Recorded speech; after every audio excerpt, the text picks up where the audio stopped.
Welcome back, guys. The first video we looked at a $1 million apartment in New York, and now we're going to look at what $1 million buys you in California. The house is 2,200 square feet. It's located in the Coachella Valley right outside of Palm Springs in the desert with that dramatic view of the Santa Rosa mountain range. So the first point is it's not in Los Angeles. It's quite a fair raise away from there. That's one thing to note straight away. Range off there in the distance. The house has 4 bedrooms with a price tag of just about $1 million. Entering the property, you come in through this nice stainless steel gate, and I think this is a pretty unique touch. Also, it's rusted. What I love about the property, and Theo loves as well, so he can't escape, is the fact that the entire property is walled off by a 6-foot concrete wall.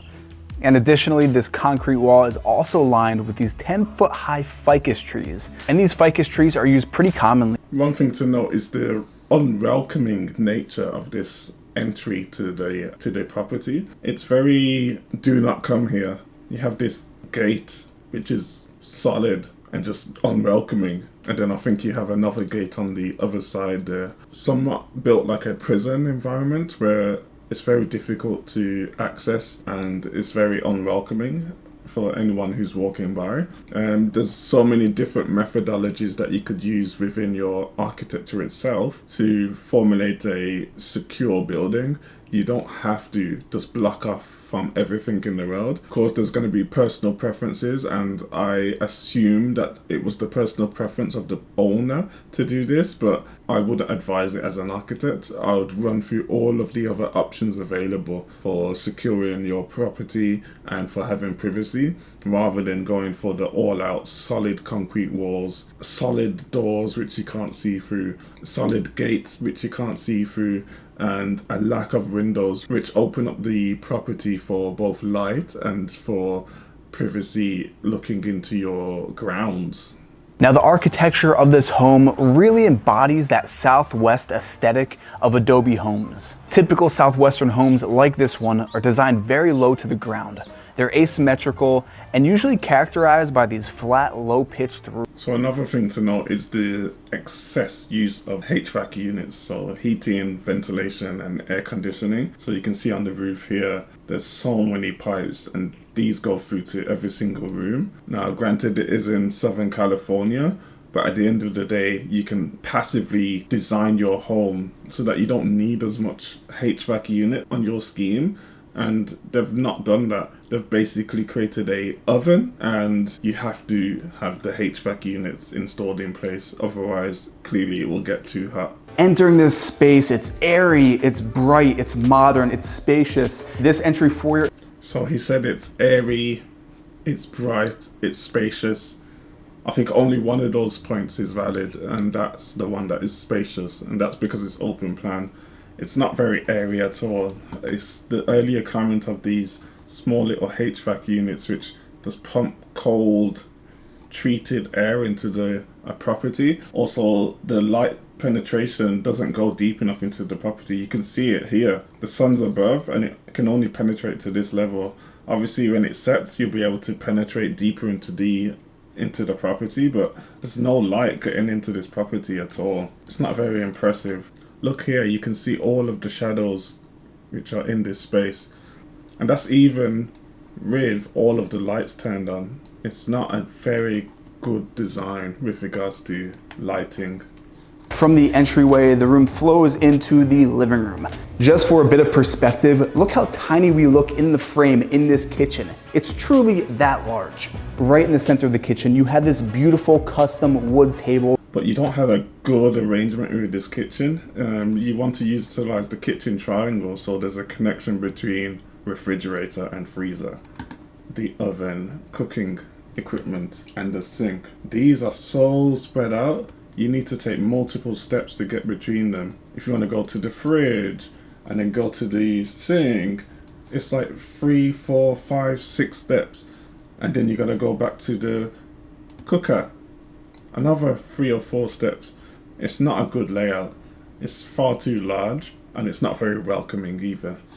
Cook a meal for the family and enjoy it on this massive, this is the table you... I wouldn't like to sit on those chairs for any substantial period of time. And one of the most unique things in this kitchen, a professional ice maker. That's just one of those extra touches that sends this kitchen over. The ice maker is the best feature of this kitchen. Apart from there being professional grade fit out of your white goods, this is the best thing in the kitchen, the ice maker. The guest bedrooms are super bright, they're very airy. Also, a very unique thing about the guest bedrooms is every single one has access to outdoor space. There's an outdoor shower for when you're done running around the backyard. That's a good feature. It's over 100 degrees Fahrenheit out, you want to cool off, outdoor shower right here. Does anyone see the problem with this so-called outside shower? Let me know in the comments below. This is hands down the largest of all the bedrooms in the home. The master bedroom has these floor-to-ceiling windows which are facing south. Check this out, I'm gonna actually walk in here to give you a bit of perspective. Dual shower heads, this is the shower area. So I could be showering here, Theo could be across there. I mean, I'll get dual shower heads, but there's no need for it here. This is not the way to do it. You have this door which opens in and completely sort of blocks off this shower head. So it doesn't make any sense what they're doing here. And then it opens up the space for this shower head to come and wet up the floor to the outside. It's not a very good use of space. In addition to that, the shower heads are just going to make all of the surfaces inside there wet and potentially slippery. It will create a slip hazard with all of these shiny tiled surfaces. So if for whatever reason anybody is taking a bath and they climb out once someone else has showered, there's a potential for slipping and falling and breaking your neck and all sorts of things here. It's just not a good design here. The most essential part for any Southern California home, the pool. This is a full in-ground saltwater pool, complete with a jacuzzi right next to it.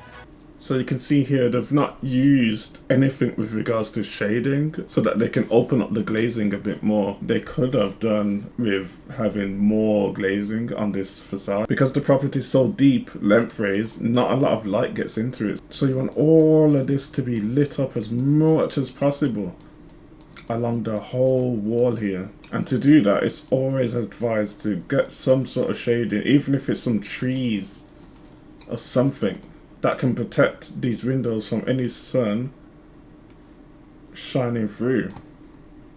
It's just not a good design.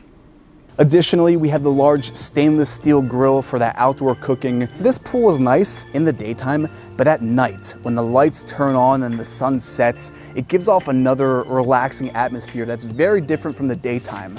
This $1 million listing is truly a one-of-a-kind property in Southern California.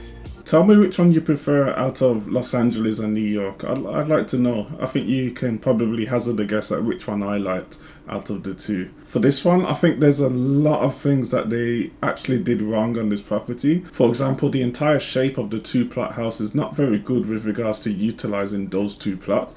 They've got a plan which is very deep. They don't utilize a second level above or below. And for that reason, you don't have light that penetrates deeply within the apartment. So where the kitchen is, it's not very lit up at all. There's no exterior windows there. The reliance on electricity to have light within the kitchen. The reliance on electricity to power your HVAC system, because it's too much like an oven environment in there. It's not very good at all. The building isn't shaded on the outside. I don't know how anyone can enjoy the outside spaces if it's 120 degrees outside during the deepest of summer. It just doesn't work for me. I'm not a fan.